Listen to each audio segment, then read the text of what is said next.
بسم اللہ الرحمن الرحیم۔ السلام علیکم۔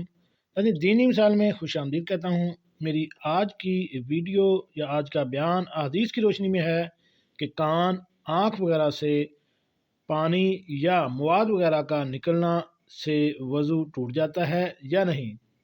ایک دوسرا مسئلہ ہے کہ ہم بستری کے بعد غسل کے بغیر بلا عذر عورت بچے کو دودھ پلا سکتی ہے یا نہیں۔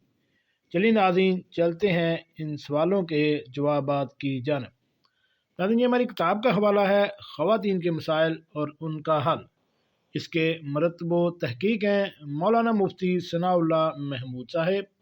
اس کا صفحہ نمبر ہے 259۔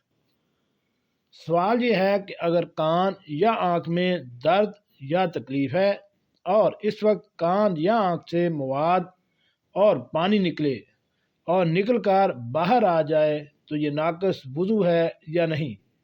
ایسی حالت میں نماز اگر پڑھ لی جائے تو کیا حکم ہے؟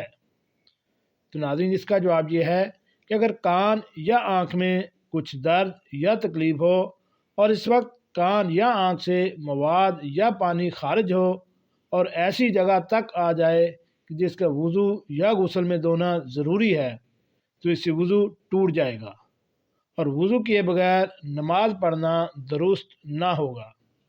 پڑھی ہو تو اس نماز کا اعادہ ضروری ہے، اور اگر کچھ درد و تکلیف نہ ہو، ایسے ہی پانی نکل آئے تو اس سے وضو نہیں ٹوٹتا۔ دوسرا مسئلہ یہ ہے کہ جنبی عورت بچے کو دودھ پلا سکتی ہے یا نہیں۔ تو ناظرین، اس کا جواب یہ ہے کہ بلا عذر یا عذر میں کوئی فرق نہیں ہے۔ جنبی عورت بلا عذر یا عذر کے بغیر غسل کیے بغیر بچے کو دودھ پلا سکتی ہے۔ جی ناظرین، کیسے لگی آج کی میری یہ معلوماتی اسلامی ویڈیو؟ ایسی معلوماتی ویڈیو حاصل کرنے کے لیے میرے اس چینل دینی مسائل کو